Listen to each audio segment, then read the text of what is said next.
On this post-game reaction episode, we talk about the big 5-3 win in game two. Lightning tie it up after a disappointing 5-0 loss in game one. We talk all about that and more, but first, as always, let's play that music. You're Locked On Lightning, your daily podcast on the Tampa Bay Lightning. Part of the Locked On Podcast Network, your team every day.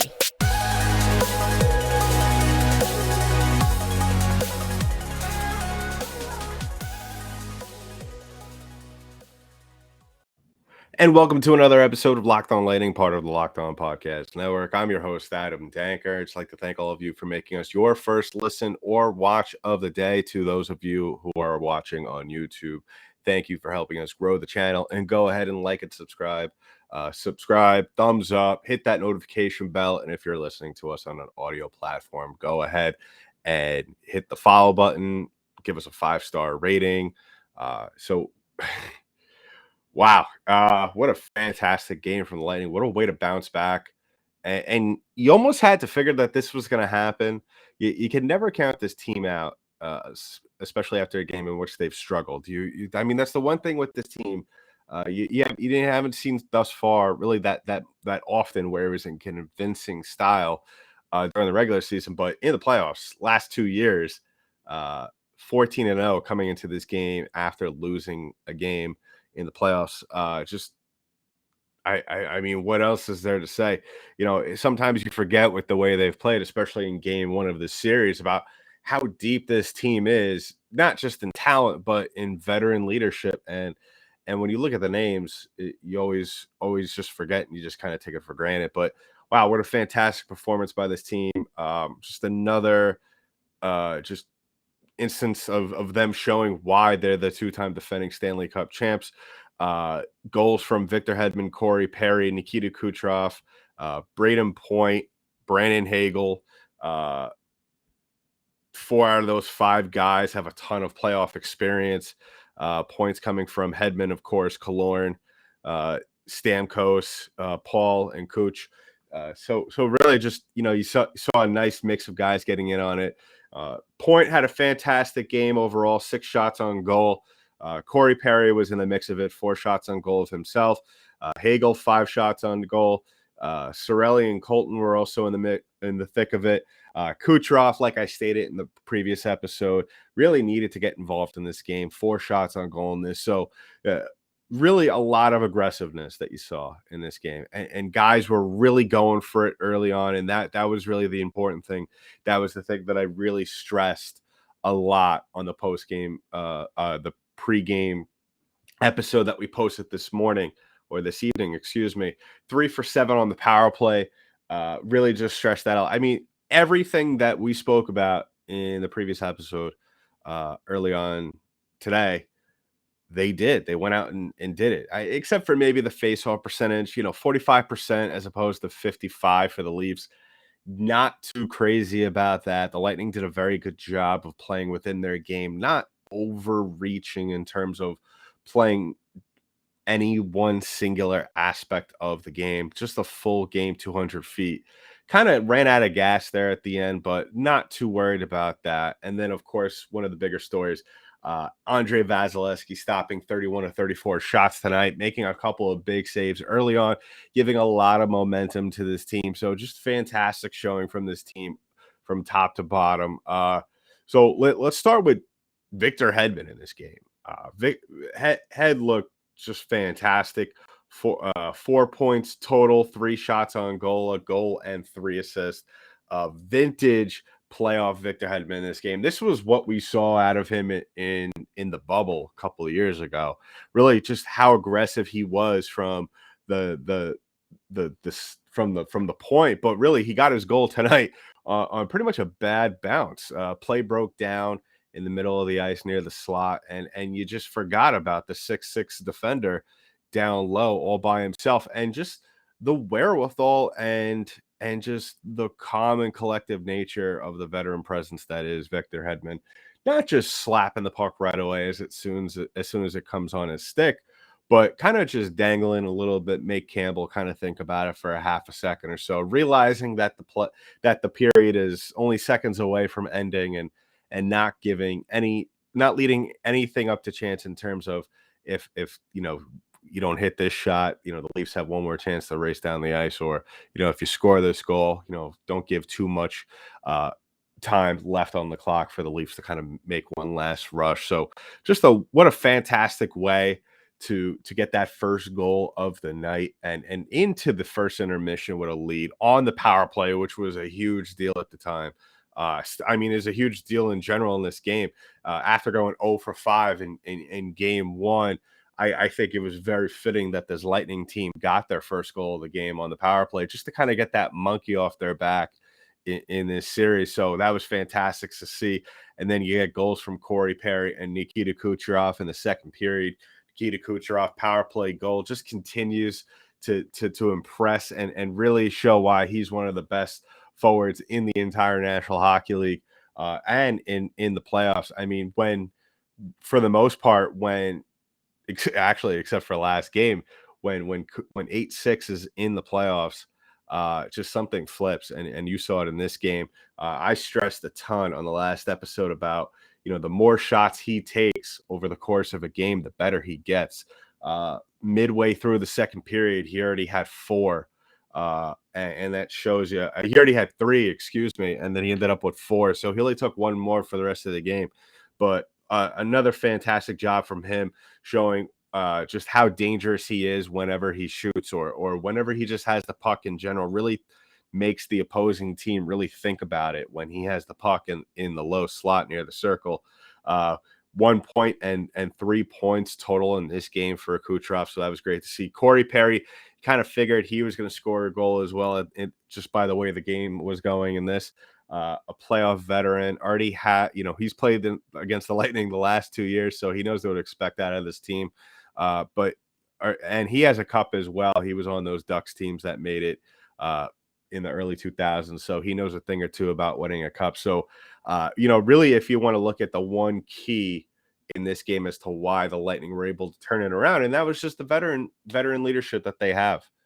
There was a stat that ESPN put up during the course of the game, just showing that a lot of this team total really just has over 700 career playoff games played, and that's the best thing that you can have in your pocket, especially when you're down a series as early on as 1-0. Like I stated on the last episode, not entirely a big deal that this team lost game one. It was more so in the manner that they lost game one that was more concerning to me. But the fact that they bounced back with such authority, the way that they were asserting themselves early on, jumping on the Maple Leafs, especially at one point in the third period where the game was 5-2 and you could literally hear a pin drop in Scotiabank. That's the thing you kind of live for as a Lightning fan, or as a team of any opposing team, a fan of any opposing team that goes into Scotiabank up in Toronto. So fantastic game from the Lightning. Good bounce back game to bring things back into Amalie with the series tied and on your home ice. So we'll talk about more from this game as well as game 3 in just a bit. But first, we got to take a break and talk about one of today's sponsors, and that is RockAuto.com. RockAuto.com saves you time and money when using Rock Auto. Why choose to spend 30, 50, or even 100% more for the same parts from a chain store or a car dealership? Rock Auto is a family business serving the do-it-yourselfers for over 20 years. Rock Auto prices are reliably low for every customer.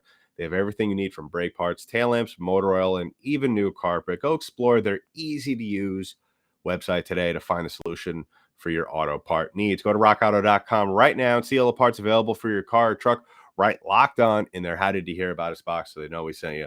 Amazing selection, reliably low prices, all the parts your car will ever need. RockAuto.com.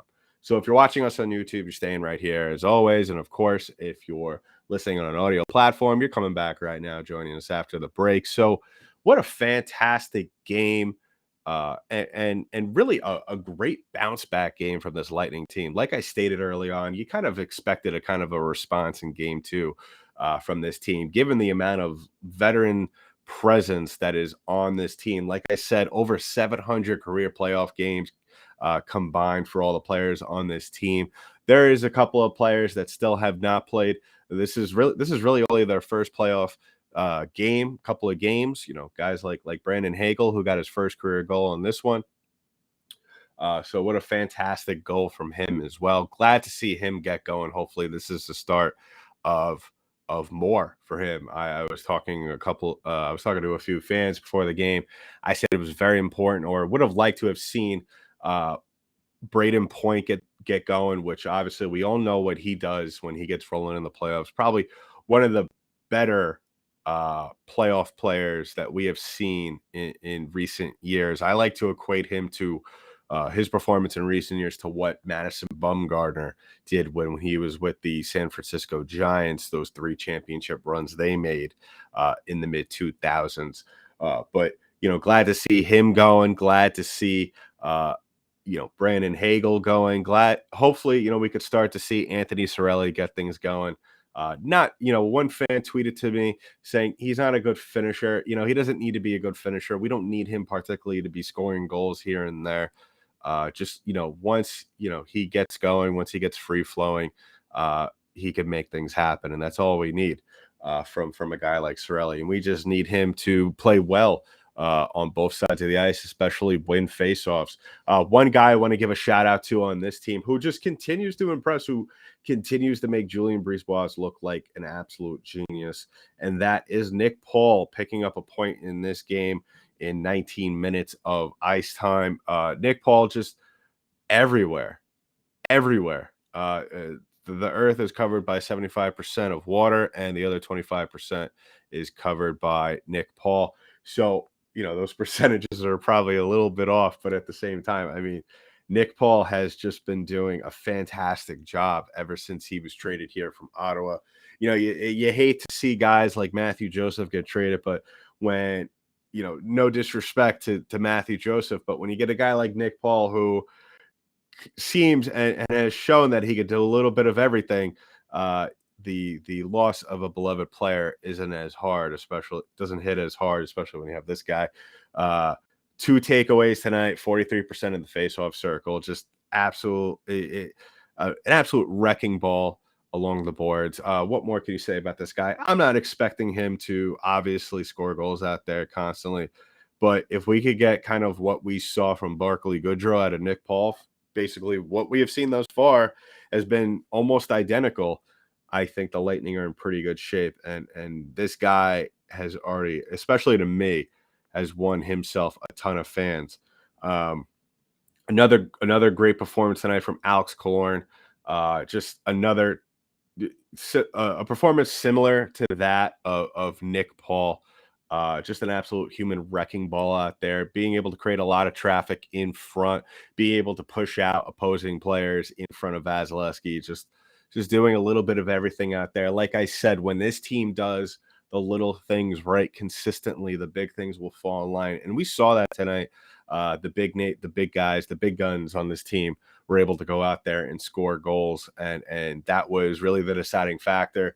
I think if you don't allow the big guys go out and score goals and put up points, that little last minute surge of those last 5 minutes in the third period by the Toronto Maple Leafs would have meant probably a lot more. That third period, like I said, the Maple Leafs scored 2 goals to put the game within two goals. That last goal was a little concerning. You could tell with 15:43 left in the third, a shorthander by Alex Kerfoot. I mean, that was something that we saw in one of our loyal listeners, who I mentioned him here before on the show. Micah pointed it out perfectly to me after the game that, we kind of saw a little bit of game 1 towards the end of this period. And so I'm not concerned too much about it. I think the Lightning are going to be fine. I think if you were ever going to have some sort of a relapse in a game like this, in a playoff game, they might as well have had it in the last 4.5 minutes. Especially with the Lightning going back down home to Tampa. I think that we won't have a problem with this. I think they just ran out a little bit of steam. I don't think so much as they took their foot off the pedal there, but they'll definitely maybe make a point of it to kind of keep the hammer down in next game, especially if they grab a big lead, one as such as they did. The thing that really, really came out to me in this game that I think was the deciding factor. Obviously, you could look at the goals as a big factor in the aggressiveness of this team, but I think when it comes down to it, and this is the case for any playoff run or any playoff team, is the goaltending. Andre Vasilevsky, like I said, 31 of 34 in the crease tonight, making a couple of huge saves tonight, really, and really being a wall, making 8 of 8 saves on the power play too. So just really coming up with the big saves when need be, making all the big saves, just really not doing a lot in terms of flashiness. Yeah, you saw some, like I said, some big saves where he was kind of waving his glove hand around, waving a couple of his block around here and there, scrambling just a little bit. But I have to say, and maybe some people might disagree with me, it's the games where Vasilevsky doesn't have to jump around and do a whole ton, when he could just stay in and stick to the basics. That's the most dangerous. And for the most part, we saw that out of him tonight. And I mean, the results speak for themselves. Like I said, saving 31 of 34 really made the Toronto Maple Leafs a team that was one of the higher scoring teams in the NHL during the regular season. Looked almost mortal. Like I said, there was a little bit of a resurgence there at the end. Like, don't forget, up until the Marner goal, they were down by 4 goals. And it looked like they were going to stay that way. And then just kind of that freak thing on the Marner goal from Muzzin and Matthews there, a little bit of a situation in which the play broke down along the boards and the puck just squeaked out to the slot and it found Marner right down low. And I mean, that kind of play really goes back to just the Lightning just kind of dropping the ball in front of the net. I mean, there was only so much Vasilevsky could do when top scorers such as Mitch Marner are able to get that much space down low within inches of him. So, I mean, I'm not going to kill Vasilevsky there. Like I said, I thought he played a very, very fundamentally sound game. Didn't overcommit too much on a lot of shots, pretty much for the same part stayed home. And he didn't have to, just because he's such a big goaltender where he doesn't have to come out of the crease as much. And so, like I said, as long as you give him a little bit of space in front to see where the shots are coming from, and ESPN showed a couple of shots from the point, from their camera angle, where you could tell, for the most part, he wasn't obstructed. So kudos to the Lightning for making the adjustments and allowing Vasilevsky to just do what he is so good at doing, and that is obviously stopping the puck. So we'll wrap things up, talk a little bit about Game 3, what to expect going forward, and some of the guys we hope to see kind of get things going.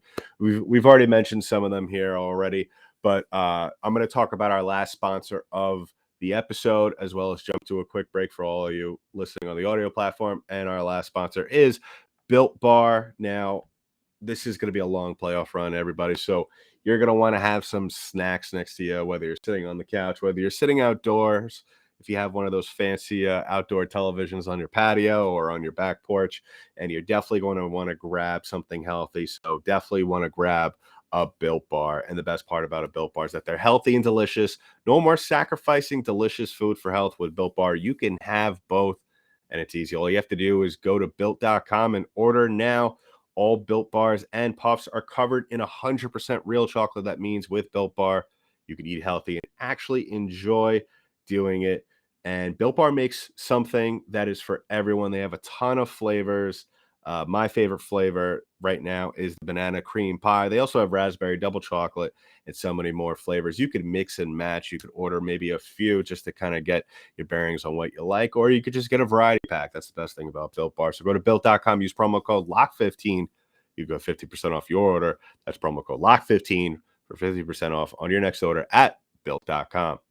So if you're watching us on YouTube, you know the drill. We're staying right here. And if you're listening to us on an audio platform, you are joining us back after the break. So before we get into it, I just want to thank all of you once again, as I always like to, for supporting the show. I mean, you guys, every year it gets crazier and crazier and crazier. The enthusiasm over these last 3 playoff runs. I mean, we're only in game 2 of this third playoff run that this show has been so lucky to be a part of. And it's all because of you that we're able to do this on a yearly basis. Of course, the Lightning being as good as they are, that definitely helps us out a ton too. Everybody enjoy things more instead of thinking about what the off season is going to look like, maybe. But we don't have to worry about that for a couple of maybe about 5-10 years. But yeah, so we like to thank all of you. And if you are watching or listening to us for the first time, go ahead and give us a follow on our social media pages, LO_Lightning on Twitter, as well as LockedOn_Lightning on Instagram. If you want to give me a follow, tweet to me during the game or after the game or at any point asking questions or just making a comment or whatever the case may be, go ahead and give me a shout out on Twitter at DenkyDank, DenkyD8NK. I always reach out. I always try to get back to everybody's tweets and messages when I can. So go ahead and do that. Love hearing from all of you. So really just an impressive game. Now the Lightning are 15-0 after losing a game in the playoffs over their last 2 years. Actually, the last 3 years, I guess, since 2020. So this team has shown that they're probably more dangerous if you look at the numbers now when they lose a game. They're just one of those teams where like, I don't want to get corny here or anything, but it's like the song "I Get Knocked Down, but I get up again." Where I feel like with the Lightning, it's just I get knocked down and I get up and we're gonna beat your ass. I mean, I feel like I just quoted Stone Cold Steve Austin at some point in that sentence. But anyway, the Lightning looking fantastic, looking like a Stanley Cup champion, looking like a two-time defending Stanley Cup champion, and all the usual suspects were involved. And really looking at this game, the things that makes me wonder, and I tweeted it out during the game, was that Victor Hedman, already making his case for another Conn Smythe trophy. For those of you who don't know or don't remember, Hedman won the Conn Smythe back in the bubble in 2020. And what a fantastic run that was. I mean, to see Hedman play the way he did in 2020, he played well in last year's playoff run as well.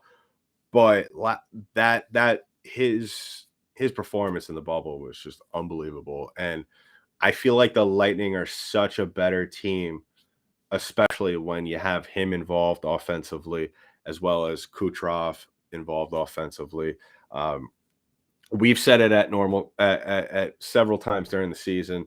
When you have the Lightning's big guns involved, this team is just virtually unbeatable because it really makes things a lot more easier for Vazzy. Because I mean, if you get performances on a nightly basis like Kucherov, where he's hitting 4 or 5 shots on net, usually he's one of those 4 or 5 shots is going to be a goal. I mean, that's just the way the numbers work. His shooting percentage is that good. And even Braydon Point, what I saw out of him that we haven't really seen in a while from him was that he takes the puck at the other blue line and he just takes it down the ice by himself. It almost looks like the Lightning are just like, let's just get out of the way and let him do his work. And that's something that I would like to see from Braydon Point more often.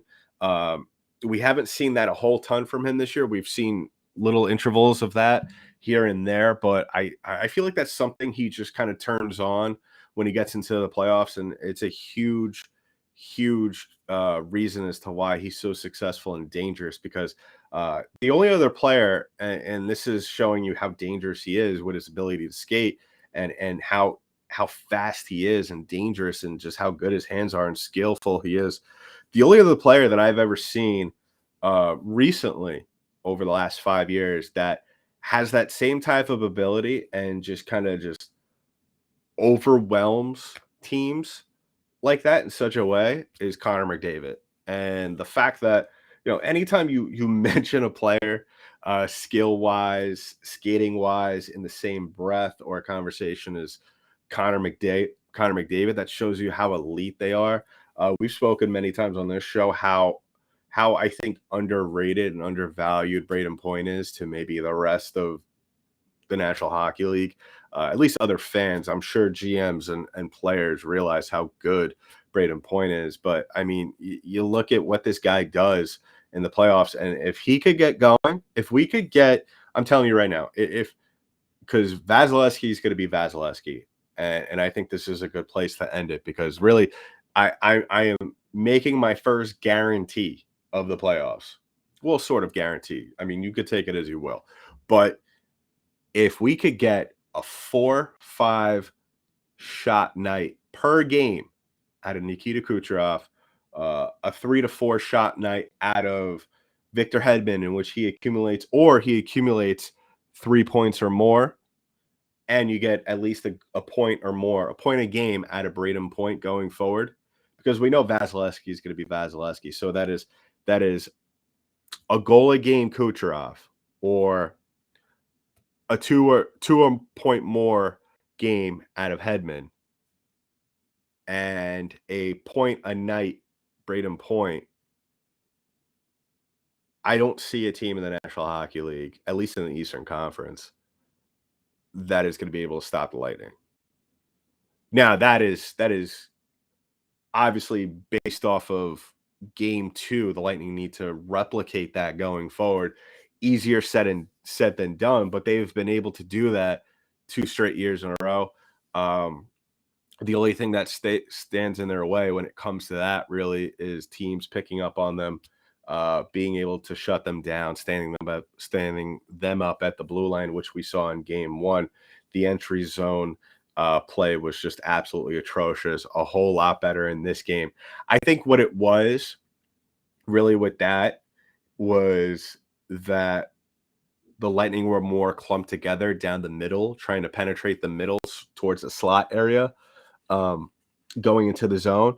And Toronto picked up on that relatively easily and early, where in this game you could tell that they were more spread out and they were really trying to play more along the boards and allow guys like Kucherov and Stamkos and Hedman kind of just able to do their own thing. So hopefully they could carry that performance, carry that game plan into game 3. We'll talk about that more tomorrow on tomorrow's episode, tomorrow being Thursday. So check that out. And once again, go ahead, like and subscribe to the show. Give us a follow on social media at our social media platforms down below. Drop us a like on our YouTube page. Drop a subscription. Follow us. Tell your friends. Tell your family that we are back and better than ever. I mean, we've always been here. But, it's another season, another playoff run here on Locked On Lightning. Just absolutely wild. Love doing these post-game reactions, so keep an eye out for that as well. We're also dropping Locked On Nows. I've already told some of you what the Locked On Nows are all about, so go ahead and look out for those. So in the meantime, that's been it for today's episode of Locked On Lightning, part of the Locked On Podcast Network. I'm your host, Adam Denker.